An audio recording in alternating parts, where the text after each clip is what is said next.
What's up mga pre, ako yung host Alvin Pacheco at welcome sa Pinoy Rig Enthusiasts kung saan bibigyan namin kayo ng mga reviews, insights at mga unboxings. Ngayon, nandito tayo ngayon sa MSI at ngayon titignan natin ang Clutch GM60 gaming mouse. So, isa lang tong unboxing and overview para sa product na to. First time ko lang makita yung mga product na i-unbox ko ngayon dito sa MSI. So, alright, tignan na natin. Una, sa box, makikita nyo yung mouse, itsura ng mouse, which is nga yung Clutch GM60. Sa likod naman, yung mga specs niya. Ayan, may optical sensor, 8 programmable buttons, on-run switch ang mouse na ito. May weight na 115 grams, DPI up to 10,800, and 1 meter to 2 meter cable daw dito nakalagay. So, I think adjustable yung cable. Titignan natin mamaya. So, bukod doon, meron tong software para ma-customize yung RGB nyo. May pang rin ng macro, pang-ayos ng macro, gaming profiles, tsaka pang-customize lahat ng buttons. So, ayan. Actually, itong box nila, yung design ng box nila is yung parang pang-showcase kasi nabubuksan siya. Ayan. Ayan, bubuksan siya, diba? So, makikita nyo, nandito yung mouse. At dito yung accessories, I think parang medyo modular tong mouse na to. So makikita natin parang may mga grips and additional yung pang-pindot sa mouse. Ayan, buksan na natin. So unahin muna natin yung accessories. So buksan natin. So ito yung accessories na kasama. Okay. So yung MSI Dragon logo is transparent. So dyan lalabas yung RGB lighting. Tapos ito, siguro mas naka-depress to, tapos naka-incline yung isa. Para kung right-handed ka, ito yung gagamitin mong shape, or kung left-handed ka, titignan natin mamaya. Tapos may guides din siya sa sides. So, ambidextrous mouse ata ito eh. Ayan. Tapos meron pa isa. Alright. So, yun na yung kasama niya. So far, kasama niya is yung para sa pag-adjust ng mouse. Mas next naman is, meron siyang, ayun nga, extended yung cable niya. So, meron siyang manual. Yeah, manual ata ito. Tingnan natin. Yep, quick overview ng mouse na ito para sa Clutch GM60. So, iba-ibang language siya. Pero, English lang yung kailangan mo dito. Tapos, meron siyang cable. So, sa tingin ko, tag 1 meter to. Dahil nakalagay sa box, 2 meters. So, ito, gold-plated USB to mic. Oh, okay. Micro USB. Nag-focus ba? Ayan. Ito yung isang side. Ito yung isang side. Gold-plated. Bakit kaya? So, titignan natin. Ito na yung list ng mouse. So, ayan. Clutch GM60 gaming mouse. Okay yung itsura niya. So, kung nakita natin kanina, merong ganito. May ganito. So, tignan natin kung matatanggal to. For sure matatanggal. Bilis niya matanggal. Bilis niya matanggal. Natanggal siya. Pero yung itong sa click, hindi natatanggal. Hindi natatanggal ito. Ito lang pwede matanggal.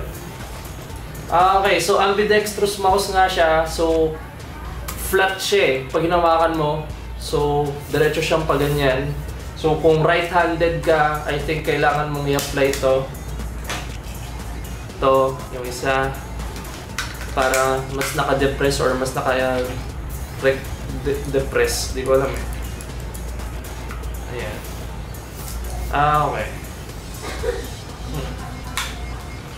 So, meron pala siya dito, notch, ay parang space. Dito mo siya hugutin.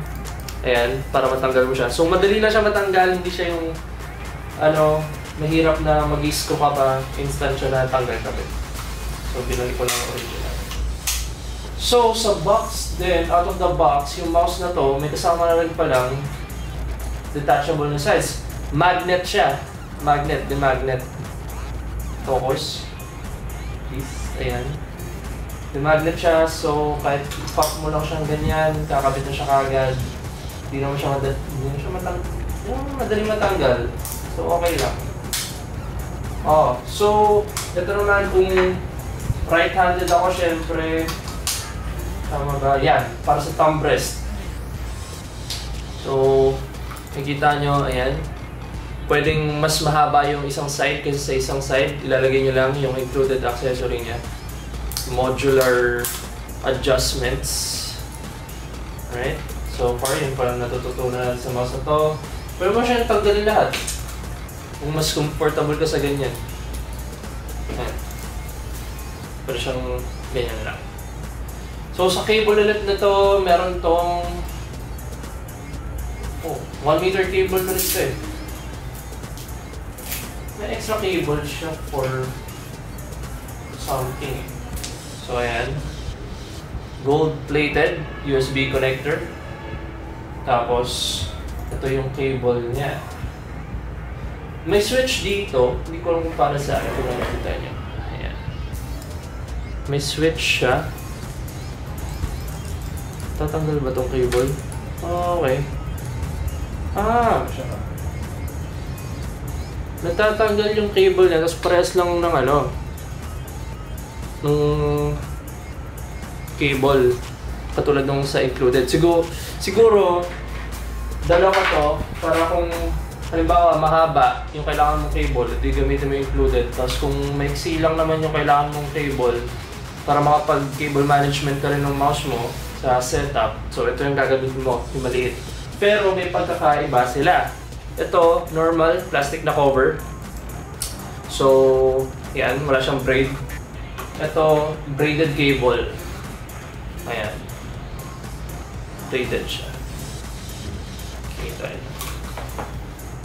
Okay. Hindi naman to wireless, no? Hindi siya wireless. So, wired siya. Natatanggal lang talaga yung cable. So, sa tingin ko, in terms of portability, madali nyo siyang mabibit-bit kasi halos lahat na disassemble. So far yun yung nanonotice ko sa mouse na ito. Ano pa ba? Meron siyang rubber feet. Yan, dyan sa baba. Ano yung nagawa nito? Okay. So para ma-release mo pala yung cable, gagamitin mo tong notch na to. Pupul mo siya pababa para matanggal yung cable. So ito yung front design niya. Ayan.